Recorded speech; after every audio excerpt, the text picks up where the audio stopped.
Во Европа без право на глас, реална шанса или ново залажување? Дали градуалната интеграција е мост кон Брисел или нова чекалница? Што значи идејата за вакво членство? Дали е тоа чекор кон целосна економска интеграција на заедничкиот европски пазар? Има ли вистински прозорец за Македонија? Во директно на оваа тема дебатираме со Марко Трошановски од Институтот за демократија Societas Civilis и Никола Димитров од Солуција и поранешен вице-премиер за економски прашања. Добар ден, добре дојдовте во студиото на Директ. Темата се врти неколку денови, откако практично ја слушнавме од зборовите на премиерот Мицкоски, иако не е прв пат, не е тајна, меѓутоа моментумот во кој што беше кажана, изречена, во контекст на геополитичките случувања, некако изгледа дури реална. Трошановски, што мислите вие за ова?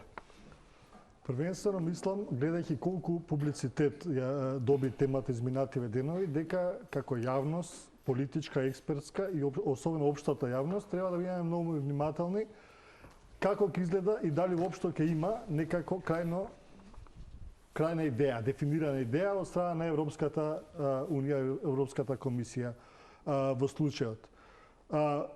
Газиме на јајца кога се однесува по темите на европската интеграција, разбирливо од нашите минати фрустрации, и ако не ги менаџираме очекувањата соодветно, односно даваме премногу очекувања од нешто што на крај може да испадне пропадната идеја, дополнително може да долееме кон и онака ранетиот кредибилитет на Европската Унија во нашата земја. Оно што мислам, барем е евидентно до сега, е дека дебатата околу некакви пофункционални модалитети на проширување е многу по-конкретизирана и напредната од димензиите на академска, од think-tankovска NGO дебата кон политичката димензија и веќе се разговара во кулуарите на европските институции. На крајот на краиштата, кај да е следната недела, за неколку недели, Европската комисија, DGNS, значи Директоратот за проширување, би требало да излезе со оние годишни прегледи на јавни политики кои што ги публикува, каде што, доколку има некаква идеја, очекуваме да биде конкретизирана таму. Во овој момент имаме мешавина од различни научно think-tankovски концепти кои што циркулираа во дебатите изминативе години, меѓутоа на некој начин е она што се нарекува cherry picking, најлогичните, најпрактичните можеби решенија составени во една капа, да оставиме сега да видиме кое ќе биде крајното решение, односно доколку го има конкретно решение, за поконкретно да дебатираме. Но на ниво на концепти во смисла на градуелна интеграција или Европа во две брзини, она што ќе го да разговараме. Тоа можеме да го зборуваме, да. Мислам дека е зрело да се зборува како за првично, како за воведна тема, да. Мислам дека сме добри. Димитров? Прво, малку зошто ова се случува. Значи, која е позадината? Има огромен притисок со оглед на руската агресија врз Украина и обидите да запре војната, да се најде нешто што ќе биде опипливо и вистина значајно, што ќе има тежина, да и се даде на Украина. Во некој од нацрт текстовите во тие преговори, што делумно допираат до јавноста во еден во друг медиум, дури беше споменато и членство идната година, 2027, за Украина. Украина секаде, јас скоро бев во Талин, беше нивниот вице-премиер за европски и евроатлантски интеграции, зборуваат за членството во ЕУ како суштина, кауза, цел, надежта за еднината на земјата, таму ја гледаат. И тој притисок посебно е насочен кон Брисел и мислам тука Европската комисија предава се од себе нешто да испорача, во процес што со години од 2013 наваму, од членството во Хрватска, последниот успех, тоа е веќе пред 13 години, практично се претвори во статус-кво процес. Многу ситни чекори, сите со консензус, далеку повеќе од тоа што го бараат договорите на Европската Унија. И Европската комисија е соочена сега со тој предизвик како од еден ваков процес заради оваа геополитичка ситуација и не е само и предизвиците во трансатлантските односи, ова што се случуваше околу Гренланд во деновите на Давос форумот. Практично се чувствува дека проширувањето е една од клучните политики на стабилизирање на континентот. Повторно може да очекуваме да се вратиме на политичките одлуки кога станува збор за проширувањето. Ако се вратиме наназад во круцијални моменти за континентот, тоа така се случувало. Зборуваме 2007-та со Бугарија и Романија, подоцна со делот Балканот, и сега повторно доаѓа моментумот кога треба да се интегрира овој загрозен комплетно дел, меѓутоа ние сме колатерален ќар можеме да бидеме, како да кажем. Ајде, мислам, слободно. Нема да биде прв пат воопшто секогаш одлуките покрај критериумите на Мерит и Копенхагенските, нели? Во голема мера подразбирале политичка ургентност или моментум кој што побарувал политичка одлука од земјите членки. Почнувајќи од Грција, која што нели добила препорака од Европската комисија да започне преговори, а Советот и да делува таков статус, па се до проширувањето со Бугарија, Романија и така натаму, каде што реално земјите не се зрели за според најстрогите критериуми, но со политичка одлука биваат влезени. Ургентноста на моментумот, повторно, како што објасни Никола, налага и овој пат политички да се донесе и прекршат некои нели може би резерви, загрижености што ги има дел од земјите членки, само во интерес на внатрешна консолидација на Унијата, која што е на многу нивоа доведена под закана од економските предизвици кои што ги има, безбедносните и така натаму. Има тука и временски притисок. Испорачувањето кон Украина треба да се случи во предвидлива иднина. И во таа смисла, ако остане процесот ваков како што е, грубо кажано, до некаде и килав, ранлив на едно вето, за секое можно писменце што ќе излезе од Европскиот совет, доволно е една земја, тешко ќе биде да се испорача, особено брзо.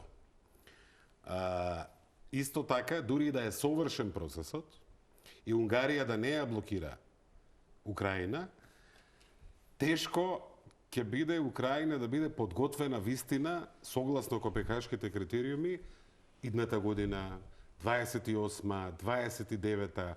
Овој притисок прави потреба од креативна интервенција во процесот. И од тука сите овие различни тези, дали постепено пристапување, дали тоа што го чув сега во Талин од неколку земји членки, таму главно беа балтичките и нордиските земји членки, иако и Норвешка беше присутна, и со некои од директорите за проширување од нивните министерства имав средби, ама без да цитирам од кого како, во суштина идејата е наместо да се чека во чекалницата, кандидатите што ќе исполнат некои базични услови, да се целосно усогласени со европската надворешна и безбедносна политика, да се пристојни во владењето на правото, значи не прак на полноправно членство, туку оно што Црна Гора го помина. Ибарот. Како ги викаме интерим бенчмаркс, времените одредници да бидат исполнети. Мислам дека од прилика процесот за Албанија кон мај се движи за тој тест, за тој прак. Затоа и за нас е многу битно сериозен импулс да дадеме во тој дел. Особено во делот на владењето на правото, како еден елементарно важен, без кој што не се може. Сега, такво членство нема да биде членство како што јавноста разбира. Ќе има силни задршки, ако некоја земја назадува, ќе може да се враќа процесот, ќе има долги периоди за да стекне бенефиции и права на полноправна членка. Например, пристап кон кохезивните фондови за земјоделие, ако ова се случи, Украина не би имала во овој повеќе годишен финансиски циклус. Ама ќе може да биде на масата кога ќе се преговара и ќе се разговара за следниот повеќе годишен финансиски циклус. Значи без право на глас, но и без право на сите бенефиции што ги имаат полноправните земји членки. Уште и сега или е нејасно ова? Сето ова да бидеме до крај може би искрени, повеќе без вето. Оти за некои работи, нели, ќе може да се каже својот став и така, може би повеќе без вето, меѓутоа се во ова е на основ на разговори, на средби. Ние уште немаме документ прочитано. Наједноставно, дали македонските возачи, шофери, во тој случај нема да треба да вадат бугарски пасош, ако сме ние ваква членка. Затоа велам тоа што кажав на почетокот, треба да бидеме многу внимателни, зашто може да се дадат лажни надежи на многу луѓе или страни во општеството засегнати од ова решение и неговите варијанти, а кои што реално не ги познаваме и не ги знаеме, никој не ги знае впрочем. Можеме да зборуваме како модел, она што го објаснуваше Никола, дали е подобен или не ваков тип на членство од тоа што сега го имаме, наместо од чекалната преку пристапување, односно остварување на реформи во фундаменталните принципи до одредена мера и така натаму, да не се повторувам сега.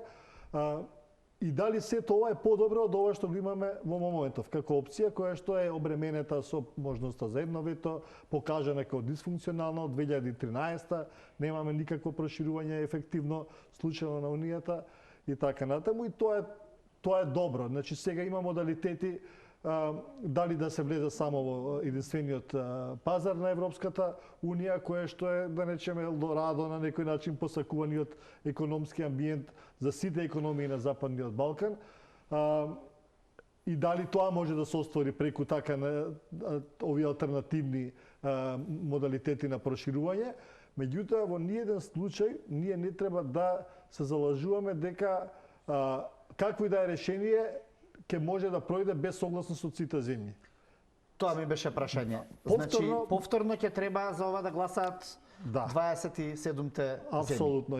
Без исклучок. Да, идејата преку обезвластување. Затоа вели премиерот, за нас ќе важи и менување на уставот, за внесување.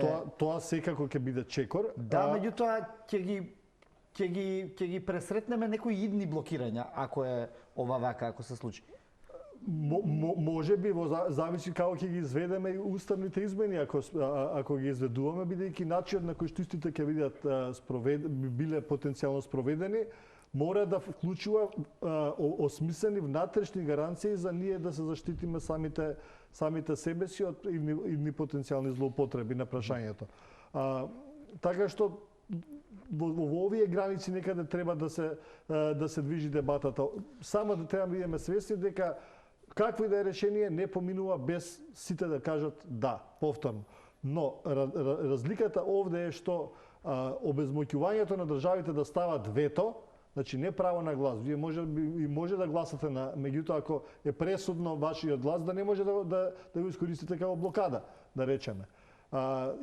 Тоа не знаеме како ќе биде разработено, но тоа треба да ги мотивира или охрабри скептичните земји, старите членки или некои нови поскептични, да кажат дека, окей, може би делумно неконсолидирани демократии да ги примиме за сега внатре привремено и при тоа да не морат да не обстурираат нашата надворешна политика, заедничка безбедносна политика или некои други круцијални политики. И на тој начин да бидат да пројде консензуално едногласно решението за менување на пред да одиме малце проширување. кон, ако ме дозволите Марко, пред да одиме кон нашава македонскава исто сакав пред реалност. уште неколку Малку прашања една имам. задршка за европската дебата. Значи, ова што го зборуваме, уште го нема поминато филтерот на земјите членки. Оние кои што се посебно загрижени за состојбата на Украина, главно географски блиските, најверојатно ќе бидат отворени за вакви креативни реформи на самиот процес на проширување. Меѓутоа, ние не знаеме каква ќе биде реакцијата, да речеме, на Франција. Холандија пред 10 дена помина во парламентот резолуција каде велат нема никакви компромиси, нови патчиња и отварање некои мали врати за Украина. Како за сите, така и за не, помина резолуцијата со мнозинство. Во коалицијскиот договор за германската федерална влада се зборува дека проширување да, меѓутоа истовремено и создавање на услови во Унијата за прием на нови членки. Значи, кондицијата на ЕУ визави како ќе се делат парите, или како ќе се распределува буџетот, како да има функционално, ефективно носење на одлуки во еден толку подразнишан геополитички свет, од искуството со Унгарија, за нив, со оглед на приоритетот врз Украина. И оттаму овие идеи да се олесни согласноста на земјите членки кои што не знаеме, нели, со вакви резерви гледаат на процесот, за да може нешто да се испорача. И затоа доаѓаат ама ние не знаеме. Но ние немаме во моментот... Логиката вели, ако е за некое поголемо добро, поголемо општо добро, ако тоа е еден од начините како да се приведе кон крај војната што се уште трае во Украина, ако е тоа едно од барањата на Украина, предпоставка е веројатно дека дел од европските скептични земји ќе можат да бидат убедени во една ваква формулација или решение. Сега логицирам помалку. Па, историски Европската Унија носи одлуки кога е под притисок, кога е во криза. Така што тоа дава надеж дека ќе има некаква испорака. Важно е да заврши војната за Европа. Апсолутно Многу е важно. важно. Поважно отколку за САД, прашање број 1. За европејците, за нашиот континент е приоритет број 1, тоа е неспорно. Нашата перспектива на вакви идеи, после сиве овие години земја кандидат, колку направивме веќе 21 година, јас мислам било што конкретно е подобро од статус квото. Било што ќе ни даде повеќе пристап, особено кон кохезивни фондови, кон некакво интегрирање секторско, се е подобро од статус квото. Нашата задача е да ги следиме будно овој диалог, да имаме комуникации со сите земји кандидати. Ние, јавноста знае, имаше изјави од неколку лидери од регионот кои што рекоа, например Еди Рама за Албанија рече нас немаме проблем, да немаме вето. Црна од друга страна има известни резерви околу тоа прашање, бидејќи чувството таму дека е поблиску. Они се најблиску. Најблиску се до старото членство во наводници, нели, по сегашниот модел. Иако и дури и за Црна Гора не е сосема јасно, комисијата е цврсто решена, ако Црна Гора испорачува, до крајот на оваа година провизорно да ги затвори сите поглавја. Меѓутоа не знаеме пак каква ќе биде работата кога сето тоа ќе дојде до земјите членки, чија што одлука е битна на крајот и мора да се донесе со консензус, а има уставни обврски за референдум или 3/5 во двата дома во францускиот парламент за да помине одлука за членство. Така што нашата задача е да сме отворени, да ја следиме дебатата, да учествуваме во дебатата, да не фати неподготвени, ако се отвори врата, мора да сме спремни да исчекориме. Особено во делот на првиот кластер, каде што се суштинските реформи, дури и за заедничкиот пазар, ние мора да имаме независно судство. Тоа е нужно и за тој чекор, не само за членството. И мора да имаме, како да кажам, една визија како да го надминеме предизвикот со соседот, со Бугарија, на начин што ќе оневозможи ние да направиме чекор и пак да се треснеме во зид. Туку вистина тој чекор ќе води кон нашата конечна цел. Кај нас со овие модели сега ние ги немаме, малку е неблагодарно да се коментира јавно, меѓутоа се менува наративот. Сега во пакетот уставните измени се услов за втората меѓувладина конференција. И толку. После тоа има други работи. Ние имаме оправдана грижа дека можно е да има нови блокади на патот во иднина после овој. А друго е ако зборуваме за некакво како да го наречеме, они го викаат повратно членство, reverse membership, работно, оваа реформа на моделот, така се нарекува во комисијата во Брисел, тогаш се менува кај нас наративот и сликата. Тогаш тоа што ние ќе треба да го направиме ќе биде за да се зачлениме, а не за да дојдеме до втората меѓувладина конференција. И тука се менуваат доста работите, ама не можеме во суштина и длабоко да влеземе во тоа, бидејќи немаме видено детаљи, пишан документ со целиот процес кој што допрва треба да поминува кај земјите членки. Јас лично мислам дека е важно за ова прашање. Кај Марко институтот има, скоро беше анкетата на јавното мислење, прашањето има реално голема поддршка во граѓанството и затоа е важно за овие теми да сме во тек, што се вика. Мислам дека е важно македонската јавност да е во тек со дебатата што се води во земјите членки, во Брисел и така натаму. Бидејќи премиерот тоа го спомена, вели два услови. Првиот е тој што го кажавме за владењето на правото. Тоа е вториот. Првиот е за заедничка безбедносна и надворешна политика. И трето е да се согласат нормално првиот круг на земјите, тоа се Украина, Македонија, Албанија, Црна Гора, меѓутоа и вториот круг на земјите.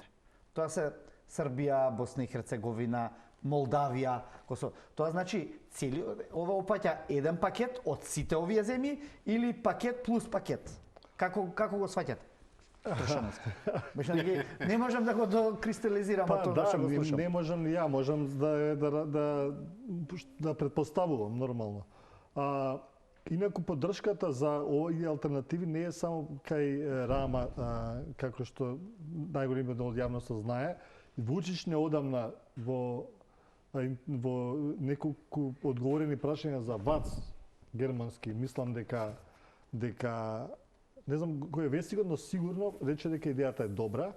Молдавската председателка исто така. Од интервјуто на премиерот може да се заклучи дека има генерално позитивно се размислува, не се дочека на критика целосно таа идеја. Само по ова да кажем уште две реченици. Мислам дека све што води кон полноправно членство како крајна дестинација е апсолутно во ред и вреди да се размисли. Во спротивно, секако би било многу тешко, бидејќи ќе мора трите фундаменталните документи на ЕУ да се менуваат, затоа што би ги ставило членките како во неравноправна позиција.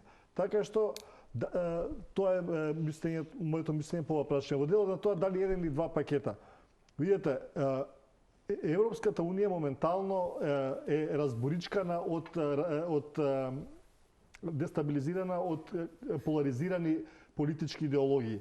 гледаме дека секаде десницата е во раст во сите речиси демократии, држави, што подразбира по дефиниција на некој начин мала резерва кон проширувањето како такво. Секоја, прагматично зборувам, реално политички сега, да не навлегуваме во формалните делови, методологии на проширување и слично.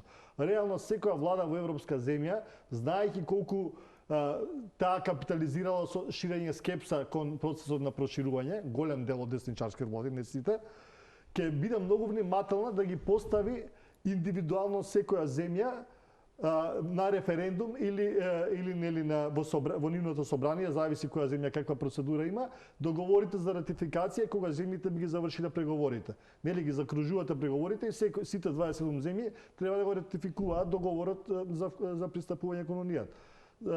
Но тешко е да се замисли дека Франција, да речеме, кај што Макрон е на кристални на стаклени нозе, или било која друга земја, сега прво ќе ја стави Црна Гора, па потоа Албанија на референдум и така натаму. Мислам дека политички многу изводливо и полесно убедувачки за скептичната, делумно скептичната јавност, иако има пораст на поддршката на проширување на ниво на јавностите во Европска Унија, многу ќе биде попрактично во пакет еден целиот овој модел да се стави пред гласачите и понатаму да се гласа. Ако станува збор за ратификации на членство, зборувам, во потенцијална иднина. Така што и скептичните земји исто така би биле полесно доброволени, доколку и во пакет се стават сите земји член кандидатки сега и се каже дека ќе влезат натре, меѓутоа не со право на вето и така натаму. Така што мислам дека реално политички прагматично е поизводливо во сценариото да сите земји во пакет заедно отпочнат некакви влезат во членство, всушност не отпочнат преговори, туку влезат во членство. Да. Одиме на куца пауза за реклами и се враќаме со вториот дел од разговорот во студиото.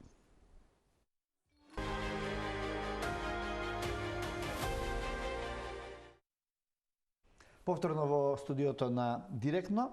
Во делот познавачите на состојбите велат дека една ваква идеја тешко може да помине како дадена, како таква, како што ние ја слушнавме и ја гледаме тука, меѓутоа може да биде вовед во влегувањето во тој заеднички европски пазар. Оно што е суштината на пристапувањето, би рекле, што би било исто така многу значајно. Колку е тоа можно? Ајде, Димитров, сега од вас ќе почне.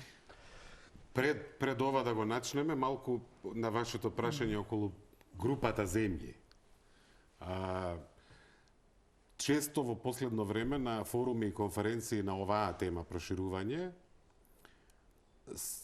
се зборува, дури има и посебни панели за Исланд. Со надеж дека со оглед на актуелните геополитички случувања ќе има прекршување и враќање на идејата за членство на Исланд во Европската Унија.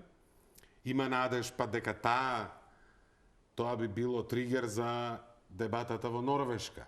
Норвешка е подалеку и нема баш вака во мејнстримот во Осло дебата околу тоа дали Норвешка има потреба сега да размислува повторно за членство и така натаму. Во секој случај, бидејќи живееме во едно турбулентно време на премин,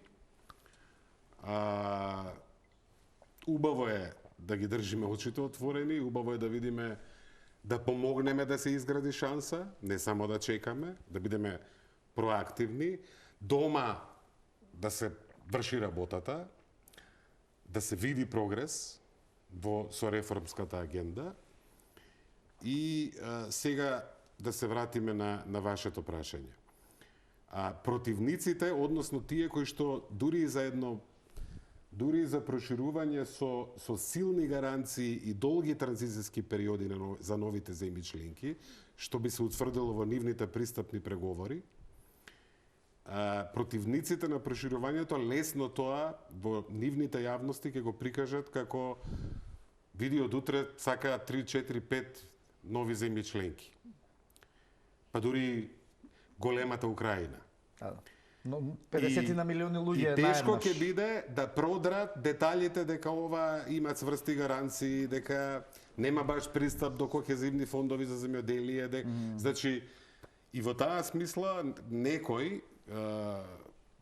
јас се видов, имавме две средби, Гералд Наус беше во Скопје викендов од Берлин од Европската иницијатива за стабилност. Он вели дека многу тешко ваков модел, вакво размислување на комисијата ќе помине кај некои земји членки. Меѓутоа истовремено и тој гледа контекст дека нешто мора да се направи. Дека мора да има реален, искрен, чесен, вреден предлог на масата кон кандидатите од страна на Европската Унија. И тој вели може да се повтори Хелсинки 99-та, кога Европската Унија рече ние ќе бидеме спремни за вас да примиме нови членки 2002-2003 година. Пред големиот бранд 2004, па после тоа Бугарија и Романија 2007. Оти ние цело време се соочуваме со тој проблем. Европската комисија уште маневрира кога ќе го објави годишниот, тоа го најави председателката Урсула фон дер Лајен уште па богами 2,5 години во настап пред Европскиот парламент, дека тие ќе имаат презентација на што е тоа што ќе треба да се смени внатре за да се примат нови членки. Тој документ уште не е објавен. Имаше најави дека ќе биде заедно со пакетот крај на минатата есен, минатава година. До ден денес уште не е објавен. Така што тука потребно едно прекршување да се напише во документ на Европскиот совет. Идеално би било тоа да биде за членство. Ама ако нема политичка волја за членство, барем нека има политичка волја за заеднички пазар и за Шенген. Ние ќе бидеме спремни до 2029 за тие што ќе ги исполните овие критериуми да влезете целосно во заедничкиот пазар и да влезете во Шенген. Такво нешто може, например, да се работи пролетва или во јуни, да се донесе, да се пресече таа работа на неспремноста на Унијата за членство. Оти геополитичкиот притисок е голем, потребата е огромна и стариот начин на третирање на проширувањето како некоја политика на страна, што може би не е толку важна, па ајде ќе одиме сега годишните извештаи, па до година пак, па еден параграф ќе внесеме, друг пат нема да внесеме, мора да се испорача. Значи, јас на еден панел еднаш реков, толку се искомплицира процесот, просто стана процес да не успее. А не процес да успее и вистина да на крајот да има нови членки кои што ќе имаат една демократска трансформација преку тој процес. Тоа е идејата за заеднички, таа е негова стара теза, меѓутоа... Добро, дали таа изгледа пореално во овој момент од ова наведнумо едноставно, но како што велите, тешко решение, особено за скептиците на европроширувањето? Па може би да, во смисла на тоа дека потешко ќе се продаде ќе се изманипулира од евроскептичните, односно од непријателите на проширувањето, дека еве добиваме нови членки во Унијата на проблематични земји и слично. Туку просторот за маневар, за манипулација е скусен, односно зборуваме само за членство во единствениот пазар на Европската Унија или можеби други структури, еве Шенген како што кажа Никола, но повторно ќе велам и Вучич во својата изјава вели да во ред сме со членство без вето или со членство во единствениот пазар, но не смее како и да биде дизајнот или крајното решение да ги занемари фундаменталните принципи, односно политичките критериуми кои што јонака се дел од критериумите за членство во единствениот европски пазар, затоа што не сакаме да имаме полузаробени, полухибридни, неконсолидирани демократии, од Балканот, кои што ќе си речат одлично сега имаме пристап до непречен пристап, мобилност на добра стоки, луѓе, услуги во рамки на пазарот. Ќе изгасиме светло дома. Дома сме статус кво. Ништо не работиме. Ништо не работиме. Или работиме контра. Мислам, ова е најцрно, најпесимистичко сценарио, инаку реално неизводливо, затоа што, како што реков, чисто го кажувам да јавноста да знае дека не е можно туку така да се влезе во единствениот европски пазар без да има реформи во овие домени на владење на право, во малцинските права, заштита на малцинските права исто така, значи тука повторно патоказот за владење на право, акцијскиот план и така натаму, ќе нас ќе трасираат за нас перформансот како држава во тој дел. Има неколку предности зошто идејата за заедничкиот пазар би поминала помалку тешко кај земјите членки. Нема потреба од референдуми и ратификација на пристапни договори. Сега нема страв дека уште покомплицирано ќе биде одлучувањето внатре, бидејќи ќе има толку многу земји членки со право на вето и така натаму. Тоа ќе го нема. Функционирало претходно во двата правци. Финска, Шведска и Австрија прво стануваат дел од заедничкиот пазар и набргу потоа одлучуваат да одат по патот кон членки и стануваат членки. Норвешка останува во заедничкиот пазар. Значи се случило претходно. Истовремено кога си веќе во заедничкиот пазар, економскиот просперитет, јазот меѓу развојот на нашата економија и на другите земји кандидати со просекот на земјите членки се намалува, стануваме и попривлечни. Не знаат повеќе. Дел сме од и во однос на критериумите, огромен дел, пред се главните сега во првиот кластер, поглавијата 23 и 24, се исто така нужност за влез во заедничкиот пазар. Европските компании мора да имаат доверба дека Македонскиот суд, Црногорскиот суд, Украинскиот суд е независен.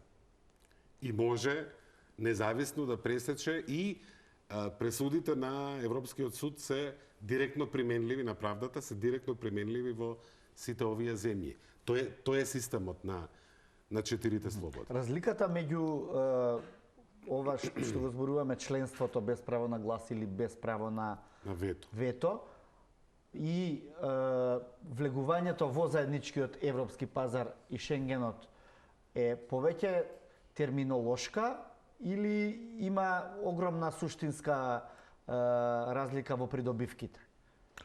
Не, далеко од терминолошка. Се разбира дека има голема суштинска разлика. Значи, овде зборуваме за безцаринска унија во која што има слободен проток. Можете фирма да направите во една земја, да тргувате во Македонија, да тргувате со други земји без ограничувања, производите се тргуваат без ограничувања, луѓето се движат без ограничувања. Кога имате право на вето во рамки на Европската унија како членка... Не зборуваме за членка без право на вето. Океј, тие две ги споредуваме сега, идејата членство без право на вето и без право на глас и идејата за заеднички европски пазар.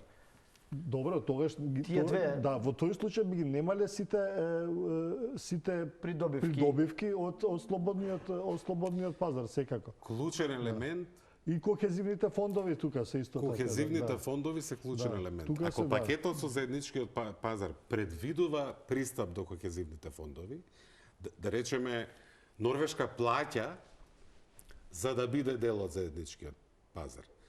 А ние би требало да добиваме. Затоа што сме помалку развиени, треба да ги стигнеме. И нема да можеме, битно ќе биде за нашата економија да добие развојна помош преку кохезивните фондови. Ако тоа е дел од пакетот, тогаш за граѓаните и за бизнисите не сум убеден дека е прекрупна разликата. Крупна разликата ќе биде во смисла на нашиот статус, во смисла на дали ќе имаме европратеници во Европскиот парламент, дали ќе седиме на масата и ќе дискутираме, или само ќе чекаме каква директива ќе донесе Брисел, а ќе мораме да ја спроведеме. Меѓутоа, еве денес на една Норвешка не и пречи што не учествува во дебатата за тоа каква директива ќе се донесе. Ги спроведува, се грижи за своите интереси поинаку, преку свои блиски земји членки, и така натаму, и така натаму. Тоа е, може би најсимплифицирано, накрупно би било дека за граѓаните и за бизнисите, ако внатре е елементот на пристап до европските пари, суштинска крупна разлика нема да почувствуваат. Ние како држава да, владата, политички гледано е огромна разликата, меѓутоа практично граѓаните ќе бидат како да се во бизнисите ќе бидат како да се во Европската. Идејата на кохезионите фондови, чисто да појасниме за граѓаните, случувајќи и на гранични премини, она што сите го гледаме, нели, со пасошите. Долгиот ред за нас, не членките, и ваму кај што нема ред и кај што има машини за поминување, земји членки плюс European Economic Area. Да. Добро, да се вратиме сега малце на нашите проблеми, поради кои што и не можеме да прогресираме натаму, и што тие би значиле во едната или во другата варијанта, односно менувањето на Уставот. Вчера го слушнав исто Кнаус во изјава за делот македонските медиуми, вели подобро би било да се насочите кон убедување и лобирање да влезете на заедничкиот европски пазар, а уставните измени да важат од тогаш, бидејќи претпоставувам и европејците гледаат дека тука нема простор за некое побрзо делување во однос на промената на Уставот. Трошановски, има ли прозорец кој што може да го забрза овој процес, во кој што би се нашло решение? Видите, сега како ни се поставени работите со пакетот за проширување кој што го доби преговарачката рамка, преговарачкиот пакет кој што го доби земјата, е дека и протоколите поврзани со истиот овие со Бугарија, дека ние мораме да направиме уставни измени кои што стапуваат во сила. Во таа смисла ќе се откочи комплетирањето на првата меѓувладина конференција, на втората фаза од првата меѓувладина конференција, и би започнале преговори понатаму. Така што ова што го велите вие или Клаус што го заговара, е сосема друга ситуација. Бидејќи тука не сте врзани сега со преговарачката рамка на некој начин и бара репреговарање на овие позиции, по моје разбирање. Дали за тоа ќе има согласност, мислам дека повторно ќе вреди да се размислува во таа насока, ако членството во Single Market е дел од еден поширок пакет за цел регион, дека индивидуално за земјава тоа би можело да се разговара многу тешко. Да, Димитров? Се согласувам. Кај нас имаме една исклучително зачворена замка и многу е тешко да излеземе од овој паркинг, каде што сме од 22 наваму. Ја не можам да издржам, а да не кажам дека речи си да немам состанок каде некој од дипломатите, семите членки, ме прашува: добро, а зошто вие ова го прифативте? Сега, од друга страна, 26-та година сме, 3,5 години после тој дебакл, не е доволно само да кажуваме дека тоа не чини и така натаму. Мора да го решиме проблемот. Мора да го решиме проблемот, бидејќи за нашата Македонија да биде интегрирана, да има поизвестна иднина, да има подобар просперитет, подобар живот дома, важен е патот и нема друг пат. Овој е европскиот. Јас мислам дека во едно клучно прашање треба да одговори можното решение. Како да се осигураме дека нашето чекорење напред и уставните измени ќе не однесат до целта, а нема да се доведеме во ситуација 2027 или 2028 пак да сме кај вас и да разговараме за нова блокада за, да речеме, историски прашања, билатерални прашања и така на. Значи, ние, правејќи го чекорот, мора да вградиме едно обезбедување, една самозаштита, дека тоа го правиме за да стигнеме таму, да влеземе внатре. Не го правиме за вторава меѓувладина и така натаму. Сега ова е исто добра поента. Ова е сосем друг процес кој што претпоставува согласност на земјите членки да се почне кон заедничкиот пазар, го води комисијата до крајот, нема како праксата во проширувањето на секој чекор, на се, и на крајот земјите членки пак мора да одобрат. Може би со мудрост, со диалог, со упорност, ќе најдеме заеднички јазик и со комшиите, дека и за нив е добро, и за нивната економија, и за контактите на македонските граѓани, со бугарските граѓани, е добра една ваква иднина. И истовремено едно разбирање дека после се што поминавме, логично е да бидеме како да се само осигураме. Би било неодговорно на јуриш да го направиме чекорот, што ќе правиме после ако имаме пак нова. Значи, јас мислам дека во вакви големи тектонски глобални геополитички премини, важно е да сме фокусирани и важно е да се обидуваме. Во најмала рака да направиме се што е рационално и здраво за да успееме.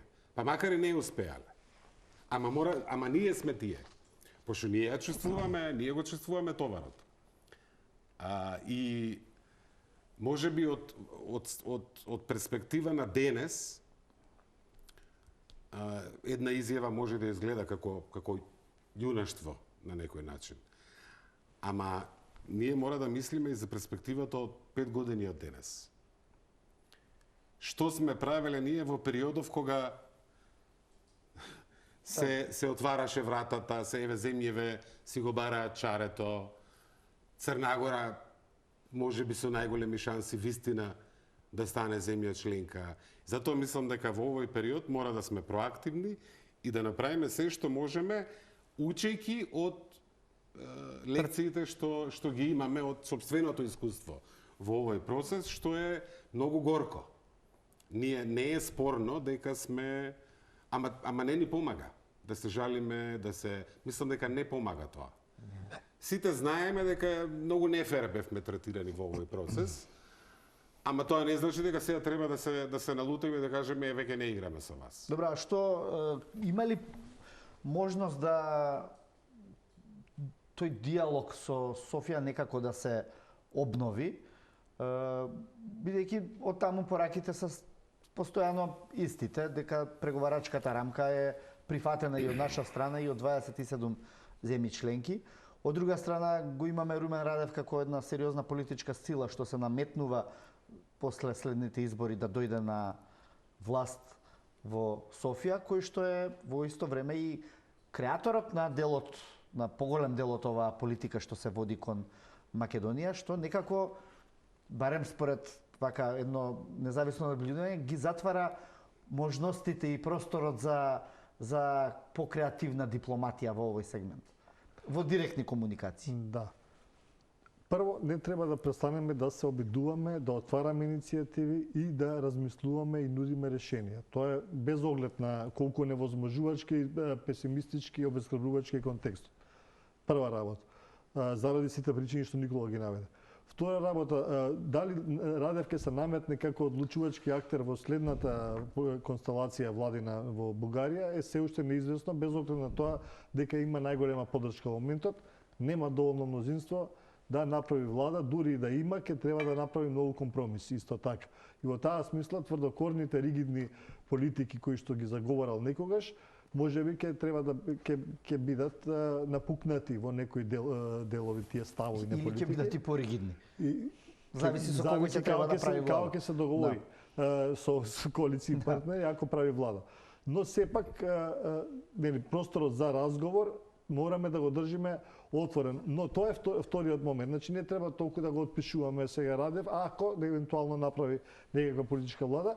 И третиот момент што се разликува од годините наназад, во кој што бевме блокирани од многу цврста позиција на Бугарија, преговарачката рамка на која што се согласивме заедно со контроверзниот протокол кој што го нели потпишавме и така натаму, е што се случува војната во Украина, која што е во четвртата година веќе, европската безбедносна архитектура е сериозно напукната и така натаму, и имаме нова иницијатива, се уште политички неартикулирана целосно, за која што зборуваме во оваа емисија, а тоа е дека мора да се реобмисли процесот на пристапување, на проширување со цел да се консолидира самата Европска Унија. Имајќи го предвид тој императив, веќе позициите на скептичните земји членки или оспорувачите на проширувањето се многу послаби во тој контекст. И низ вакви модалитети, европскиот пазар, членство без членство или со превртено членство, нели Европа во две брзини и слично, може да се репреговараат позициите. Меѓутоа треба да правиме освен да седиме и да се жалиме дека светот и реалната политика е неправедна кон нас. Добро, проактивна ли е дипломатијата наша во моментот? Јас во однес на ова со Радев ме инспирираше. Дали е можен диалог? Јас мислам дека секогаш е можен и реално комшии сме. Нашата географија не можеме да ја смениме, нити тие, нити ние. Добро, и Русија и Украина се комшии. И во НАТО сме, равноправни членки. И мислам дека малку треба да се обидеме да биде дебатата не за позиции, туку за интереси и цели. Да речеме, јас би ги подсетил нашите бугарски комшии, која беше целта, која била нивната цел, правејќи го планот што довел до пакетот од 22 година од јули, и дали овој пакет ги донел поблиску до таа цел или не. Оти ние, кога Бугарија беше еден од нашите најголеми поддржувачи, некаде кога председаваа со Европската Унија, значи зборуваме средината на 2018 година, па и Грција тогаш, после Преспанскиот договор, тогаш анкетите имаше многу голема блискост. И граѓаните ја чувствуваа таа блискост. Имаше многу повеќе премини преку македонско-бугарската граница. Денеска, како резултат на, значи кога Бугарија беше поддржувач, кога Бугарија е проблем за најважната цел на оваа генерација, резултатот после 3 години, 4-5 блокирање е Бугарија е најголем непријател во сите анкети за македонските граѓани. И сега, дали е тоа целта? Која е визијата за идните македонско-бугарски односи? Јас таму би ја вртел. Постојано таму би ја вртел. Знам дека тоа не е, можеби не им е гајле. Можеби ние сме 27-то прашање од нивните маки. Не, но секогаш... И нивната внатрешна политичка Но на секој... При секоја поголема криза тие ќе речат, но вие сте свртени кон Србија, со Србија сте пријатели, со нас не сте и така натаму и така натаму, што значи име гајле. Туркање во српскиот свет. Туркањето таа натаму, навредата да се напише таква официјална изјава за македонскиот јазик и да се депонира во Брисел, не е мудро. Што е целта на таквите чекори? Каква ќе, нели, што треба да биде резултатот од оваа политика? Ја натаму би ја водел малку дебатата и би бил постојано ова што вели. Една иницијатива, друга иницијатива, трета. Добро е, кога беше, прочитав министерот Муцунски, честител на новата министерка за надворешни работи на Бугарија, ја поканил или Која патаме иницирал средба од времето од 2000 кога беше министер за надворешни во времето на првиот договор на владите на Костов и Георгиевски. Да. Надежда Михајлова во тоа време. Јас бев кратко време заменик кога се потпиша Вилнус документот 2000 година. Таа беше министер. Кога во Вилнус потпишавме Европа нема да биде слободна и стабилна додека не влеземе сите ние во Европската унија и во НАТО. За која година зборувате? 2000. Надежда Михајлова тогаш беше со такво презиме ја потпиша. Таа изјава јас ја потпишав во името на Македонија 2000 година Вилнус. Значи еден старо нов играч имаме. Таа добра вест би можеле да речеме во контекст на обновување на некаков диалог? Не знаеме. Наше е да се обидуваме, да аргументираме, малку и да ги подсеќаме на резултатите од оваа политика, уважалење на антагонизмот. Практично, политиката на вето е очигледна инвестиција во антагонизам. Ако вие одите преку граница на било кој комшија и му кажете вашиот јазик не е баш јазик, дури е сиромашен дијалект, и ја блокирате нивната иднина, што очекувате дека ќе има?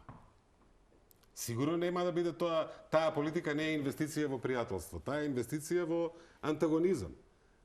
И сега, ние сме тие што сме земја кандидат, ние сме помладата, Кој треба да го направи првиот чекор, бидејќи ние цело време слушаме од нашата страна, од нашата влада, например, дека се обидуваме да направиме контакти и комуникација, меѓутоа до сега не сме виделе реално на терен да седнат на иста маса и Мицкоски и Муцунски со премиерот и министерката за надворешни работи. Било како, мислам, да почнат од некаде, тоа го нема. На хартија тоа го нема, затоа што на хартија Софија има една многу комотна позиција.